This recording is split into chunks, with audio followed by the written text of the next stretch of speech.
अस्सलाम वालेकुम स्टूडेंट्स, उम्मीद है आप लोग ठीक ठाक होंगे।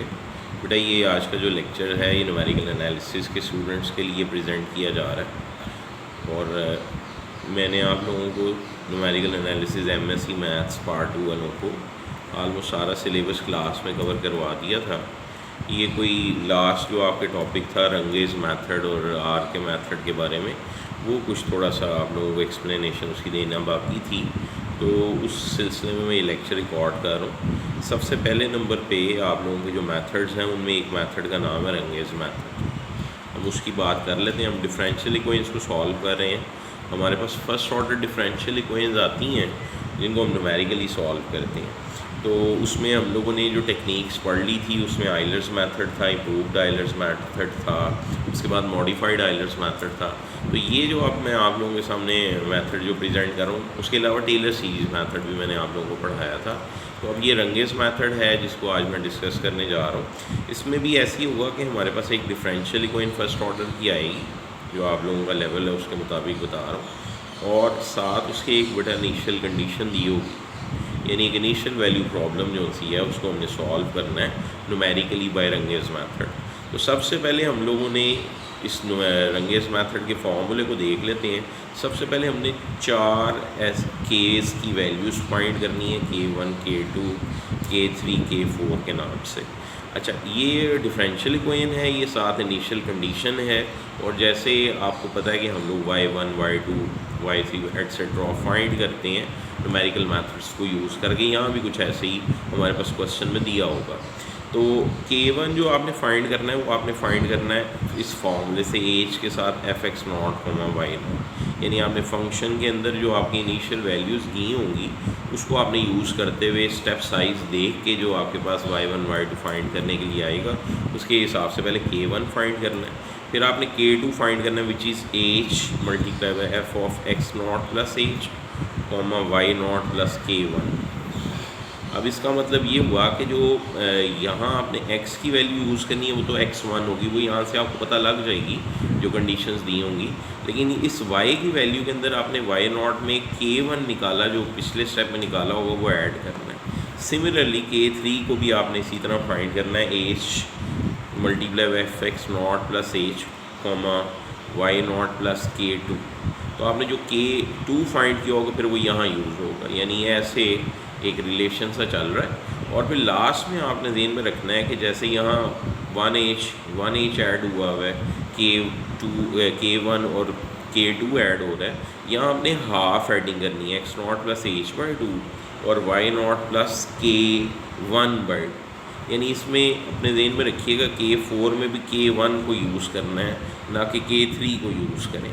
तो ये आप लोगों ने जब वैल्यूज़ फाइंड कर लेनी है उसके बाद आप लोगों ने जो फर्स्ट आइट्रेशन यानी y1 की वैल्यू फाइंड करनी है वो आप y नॉट प्लस K करके फाइंड करेंगे। K क्या चीज़ है? K का फॉर्मूला आपको याद रखना पड़ेगा 1/6 times K1 plus 4K4 plus K3।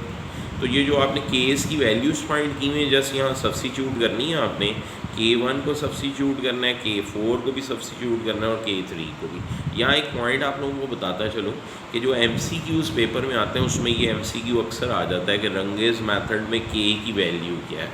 तो इसका मतलब ये एक इम्पॉर्टेंट चीज़ है कि आपको K की वैल्यू का फॉर्मूला भी याद रखना है। तो ऑब्वियसली जब आप आर्टिकल तैयार करेंगे तो फॉर्मूला तो ज़हन में आपके होना चाहिए। अच्छा, K1, K2, K3, K4 वगैरह हमने फाइंड करना है और उसके बाद हमने y1 फाइंड कर लेना है। अच्छा, अगर मैंने y2 फाइंड करना है बिल्फर्ज, ये तो फर्स्ट वैल्यू फाइंड करनी है आगे, अगर y2 फाइंड करना है तो उसका क्या प्रोसीजर होगा? प्रोसीजर यही होगा सेम, लेकिन अब x नॉट की जगह x1 ने ले लेनी है और y नॉट की जगह y1 ने ले लेनी है। इसका मतलब K1 आ जाएगा H time fx1 y1, K2 आ जाएगा H time fx1 plus H y1 plus K1। इसी तरह यहाँ भी x नॉट और y1 नॉट की जगह x1 y1 आ जाएगा। सेम इसी तरह K4 के अंदर भी आपने x1 और y1 को रिप्लेस कर देना है। तो जब यहाँ y1 की जगह y2 फाइंड करना होगा तो फिर यहाँ y नॉट की जगह y1 आ जाएगा। इसका मतलब जनरल, या अगर आप इसकी आइट्रेटिव फॉर्म देखोगे बेटा तो ये आ जाएगी yn plus 1 is equal to yn plus k। तो yn जो है अगर आपके पास आ जाएगा तो फिर आप yn प्लस 1 फाइंड कर लेंगे जो भी आप n की वैल्यू देना चाहो। तो ये आप लोगों के सामने फार्मूला है, आप इसे नोट से टैली कर सकते हो। इससे आगे अब मैं इसकी एक एग्जांपल आप लोगों के सामने प्रेजेंट करता हूँ, जिससे आपको बेहतर इसका आइडिया मिल जाएगा। दूसरे नंबर पे वेदा मूर्ति की जो बुक मैंने आप लोगों को लगवाई हुई है, वो आप लोगों ने रंगेज मेथड के लिए यूज़ करनी है। रंगेज मेथड के क्वेश्चन वहाँ पे एग्जांपल्स के तौर पे भी सॉल्व हुए हुए हैं, और बुक में जो है वो आपके पास उन्होंने क्वेश्चंस के तौर पर भी दिए हुए हैं एक्सरसाइज के अंदर। ओके, क्वेश्चन एक मैं आप लोगों के सामने प्रेजेंट कर रहा हूँ बेटा। y dash is equal to x plus y लिखा हुआ है, रंगेज मेथड के थ्रू इसे सॉल्व करना है। इनिशियल कंडीशन दी हुई है y not is equal to 1 करके, और साथ आपके पास जो स्टेप साइज़ दिया हुआ है वो दिया हुआ है 0.2, और वो कह रहा है कि आप y की वैल्यू फाइंड करेंगे जब x की वैल्यू 0.2 होगी। तो ये क्वेश्चन है जो मैंने आपके सामने लिखा है, इसको हमने रंगेज मेथड के थ्रू सॉल्व करना है। ओके जी, रंगेज मेथड के थ्रू जब इसे सॉल्व करना है हम लोगों ने, तो और से देखो बेटा, ज़ाहिर है एक्स नॉट आपके पास 0 है और x1 की वैल्यू 0.2 है, बिकॉज स्टेप साइज 0.2 है। अगर स्टेप साइज 0.1 होगा तो इसका मतलब है हमें y एट x2 फाइंड करना है, क्योंकि x नॉट तो 0 होगा और फिर पहली वैल्यू x1 की आएगी 0.1 और फिर x2 की वैल्यू आएगी 0.2, जिसके ऊपर y ओरिजिनल चाहिए। तो हमें 2 स्टेप्स करने पड़ेंगे, फ़िलहाल हमें एक स्टेप करना पड़ रहा है। हम स्टार्ट कहाँ से लेंगे? हमारे पास जो y डैश है यानी dy/dx है, उसकी वैल्यू fx(y) कह के लिखी है हमारे पास x प्लस वाई। जो हमारा x नॉट है बेटा वो आपके पास 0 है, जो y नॉट है वो 1 है, जो एज है वो 0.2 है। तो ये सब कुछ मेरे पास है। मैं सबसे पहले 4 केस फाइंड करूँगा, K1, K2, K3 and K4। अच्छा, K1 का फॉर्मूला बताया था एज के साथ fx not comma y not. अब इसका मीनिंग क्या होगा? ऑब्वियसली जब यहाँ fx नॉट y नॉट आएगा तो एज के साथ बेटा आ जाएगा x not plus y not. इसकी वैल्यू में हमने x नॉट y नॉट को सब्स्टिट्यूट किया। अच्छा, एज की वैल्यू हमारे पास 0.2 है और x नॉट की वैल्यू है 0 और y नॉट की वैल्यू 1 है, तो पहला आंसर मेरे पास 0.2 आ गया। तो ये K1 का आंसर मेरे पास आ चुका है, विच इज़ 0.2। उसके बाद मैं नेक्स्ट नंबर पे चलता हूँ, जो मेरे पास K2 का आंसर होगा। K2 का फॉर्मूला था h fx not plus h comma y not plus K1। अब एज तो उसी तरह है 0.2, x नॉट था मेरे पास 0 और उसमें एच ऐड कर दी, यानी x1 की वैल्यू लिखनी है तो x1 है 0.2 और y नॉट मेरे पास था बेटा 1 और उसमें K1 ऐड करूँगा तो 1 प्लस 0.2 करूँगा तो 1.2 आ जाएगा। इसका मतलब अब मेरे पास 0.2 के साथ, इसका मतलब है फंक्शन के अंदर मैंने x की जगह 0.2 पुट करना है प्लस y की जगह 1.2 पुट करना है, तो ये मेरे पास आ जाएगा 1.4 करके, उसको 0.2 से मल्टीप्लाई किया तो 0.28 आ गया। तो इस तरीके से पहले K1 फाइंड कर लिया, फिर K2 फाइंड कर लिया। सेम इसी वे से बेटा हमने K3 और K4 को फाइंड करना है।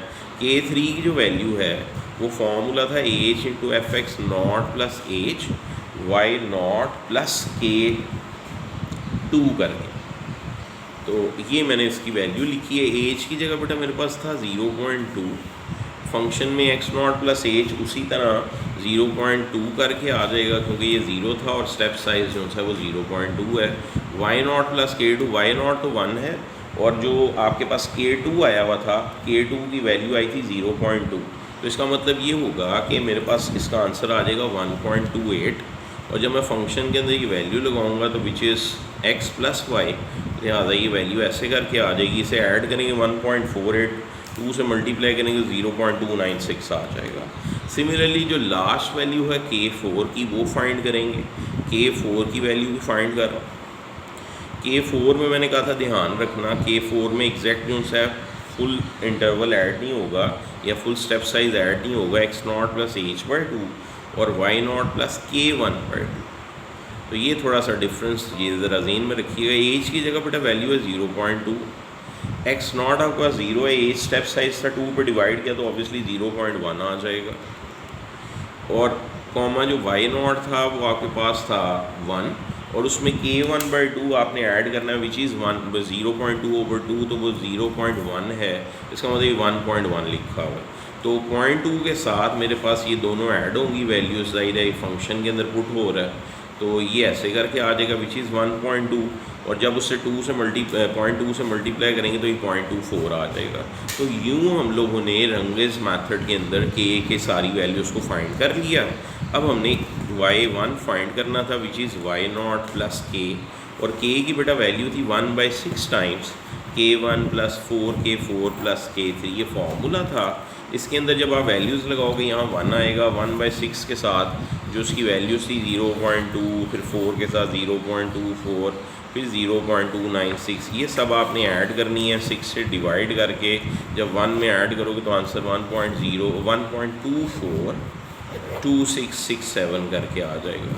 तो ये था रंगेज मेथड के थ्रू आपने क्वेश्चन को सॉल्व करना है, जो मैंने आप लोगों के सामने प्रेजेंट किया। अब आप लोगों का मैं काम आप लोगों को दे रहा हूँ एक असाइनमेंट के तौर पर कि आप लोगों ने रंगेज मेथड के थ्रू एक क्वेश्चन सॉल्व करना है। क्वेश्चन मैंने लिखा है dy/dx is equal to x square plus y, और मेरे पास इनिशियल कंडीशन है y@0 इज इक्वल टू 1, और मैंने आप लोगों को दिया है कि आपने y@0.1 फाइंड करना है एंड y@0.2 फाइंड करना है। तो ये आप लोग सॉल्व करिएगा। और जिन लोगों के पास मेरे नोट्स हैं, जो लोग नोट्स यूज़ कर रहे हैं, उनको बता रहा हूँ कि जहाँ रंगेज मेथड की मैंने एग्जांपल सॉल्व की है, उसके बाद ये क्वेश्चन मैंने लिखा हुआ है, लेकिन मैंने यहाँ जानबूझ के माइनस की जगह प्लस किया है। आप इसको रंगेज मेथड के थ्रू सॉल्व करके एग्जैक्ट सोल्यूशन भी इसका फाइंड करेंगे। It is a linear differential equation, तो आप इसे लीनियर डिफरेंशियल इक्वेशन के मेथड से सॉल्व कर लीजिएगा और एग्जैक्ट सोल्यूशन से अपने आंसर्स को कंपेयर करिएगा। तो होपफुली आज का लेक्चर आप लोगों को समझ आया होगा। इंशाल्लाह नेक्स्ट लेक्चर में मैं आर के मेथड्स के जो मज़ीद हैं, जो मेथड्स हैं, उनको डिस्कस करूँगा। आर के मेथड ऑर्डर 1 2 3 4 ये कौन से ऑर्डर्स के हैं क्वेश्चंस या मेथड, तो इनके ऊपर बात करेंगे इंशाल्लाह। फिर बात होगी। टेक केयर, अल्लाह।